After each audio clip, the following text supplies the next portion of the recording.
வீட்டிற்குள் வரும் விஷப்பூச்சிகள் இனி உங்க வீட்டு பக்கமே வராது. இதோ சூப்பர் டிப்ஸ். மழை காலத்தில் விஷப்பூச்சிகளின் தாக்கம் வீடுகளில் அதிகமாக காணப்படுகின்றது. குறிப்பாக வீடுகளுக்குள் நாம் எதிர்பாராத நேரத்தில் பாம்பு, பல்லி, சிலந்தி, வண்டு, கொசு, தேள், பூரான் போன்ற உயிரினங்கள் தோன்றும். இது பெரிய பாதிப்பை ஏற்படுத்தும். குழந்தைகளுக்கும் வயதானவர்களுக்கும் மிகுந்த அச்சத்தை உருவாக்கும். இந்த விஷப்பூச்சிகள் கடித்தால் அது பலவிதமான உடல்நல பாதிப்புகளை ஏற்படுத்தும். பாம்பு போன்றவை உயிருக்கே ஆபத்தை உண்டாக்கிவிடும். மழை காலத்தில் பூமியின் கீழ் இருக்கும் இடங்கள் ஈரமாகி வெள்ளமாகிவிடும். அந்த நேரத்தில் நிலத்தடி பகுதியில் வசிக்கும் பல விஷப்பூச்சிகள் தங்களுக்கான பாதுகாப்பான இடங்களை தேடி வெளியே வருகின்றன. அப்போதுதான் அவை வீடுகளுக்குள் புகுந்து விடுகின்றன. உதாரணமாக மண் கல்லடிகள், மரங்கள், பொந்துகள், குழிகள் போன்றவற்றின் கீழ் வாழும் பூச்சிகள் பாம்பு, தேள், பூரான், சிலந்தி, புழு, தேனி, குழவி போன்றவை உலர்ந்த காய்ந்த இடங்களை தேடி வீட்டிற்குள் நுழைந்து விடுகின்றன.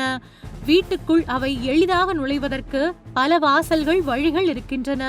சுவர் பிளவுகள், அடுக்குகளுக்கு இடையிலான ஓட்டைகள், கழிவுநீர் வெளியேறும் குழாய்கள், திறந்த ஜன்னல்கள், கதவுகள். வீடு சுத்தமில்லாமல் இருக்கும் போது ஈரப்பதம் அதிகரிக்கின்றது. இது கூட பூச்சிகளை ஈர்க்கும். மேலும் சோற்று கழிவுகள் அல்லது உணவு நமக்கு தெரியாமல் கீழே விழும்போது அவை விஷப்பூச்சிகளுக்கு உணவாக மாறுகின்றன. விஷப்பூச்சிகள் வீட்டிற்குள் வருவதால் ஏற்படக்கூடிய முக்கிய அபாயங்கள் நம்மை அச்சப்படுத்துகின்றன.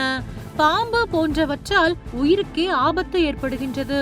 சிலந்தி, புழு போன்றவற்றால் தோல் அலர்ஜி போன்றவை ஏற்படும். கொசுக்கள் மூலமாக வைரஸ் பரவல் ஏற்படும். அதனால் சிக்கன்குனியா, டெங்கு போன்ற நோய்கள் ஏற்படலாம். சூடான இடங்களில் குளவிகள் தாக்கும் அபாயம். இதனால் வாந்தி போன்ற உடல்நல பிரச்சனைகள் ஏற்படும்.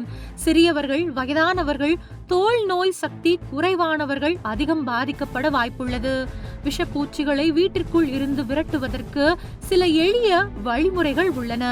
அவை பயனுள்ள வழிமுறைகளாகவும் உள்ளன. வீட்டின் உட்புறம் மற்றும் புற இடங்களில் சுத்தம் மிக அவசியம். கழிவுகளை உடனுக்குடன் அகற்றிவிட வேண்டும். ஓட்டைகள், பிளவுகள், குழாய்கள் போன்றவற்றை அடைத்துவிட வேண்டும். தண்ணீர் தேங்கும் இடங்களை சுத்தப்படுத்த வேண்டும். கொசு பரவுதல் குறையும்.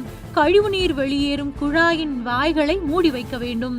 இயற்கை பூச்சிக்கொல்லிகளை பயன்படுத்த வேண்டும். இஞ்சி, பூண்டு போன்ற வாசனை நிறைந்த மூலிகைகளை பயன்படுத்தலாம். வீட்டில் ஒளி சரியாக இருக்க வேண்டும். இருட்டான இடங்களில் பூச்சிகள் அதிகம் மறைந்திருக்கும். இன்னும் தேவைப்பட்டால் விஷப்பூச்சி விரட்டும் வல்லுநரை அழைத்துக் கொள்ளலாம். இது எதுவுமே இல்லாமல் சுலபமாக இந்த பூச்சிகள் வராமல் தடுப்பதற்கு பூண்டு மற்றும் சீரகம் இடித்து அதை தண்ணீரில் சேர்த்து அந்த தண்ணீரை எடுத்து வாசலில் தினமும் தெளித்தால் கண்டிப்பாக பூச்சிகள் வருவது வெகுவாக குறைந்துவிடும். பொதுவாக சுத்தமின்மைதான் பலவித பூச்சிகளுக்கு வரவேற்பதாக உள்ளது. வீட்டையும் வீட்டின் சுற்றுப்புறத்தையும் மிகவும் நேர்த்தியாக, தூய்மையாக பராமரிக்க வேண்டும். செடி கொடிகள் வீட்டை சுற்றியும் இருந்தால் பூச்சிகள் வருகை அதிகமாக இருக்கும். வீட்டிற்கு அருகில் தண்ணீர் தேங்காமல் இருக்க வேண்டும். வீட்டு வாசலில் தண்ணீர் தேங்கி இருக்க கூடாது. சமையலறை, கழிவறை, குளியலறை கழிவுநீர் முறையாக வெளியேற்றப்பட வேண்டும். குறிப்பாக இயற்கையான பூச்சி விரட்டி மருந்துகளை பயன்படுத்தலாம். வேப்பிலை புகை மூட்டம் மாலை நேரங்களில் வீடுகளில் போட்டால் பூச்சிகள், கொசுக்கள் தொல்லை ஓரளவு தவிர்க்கப்படும்.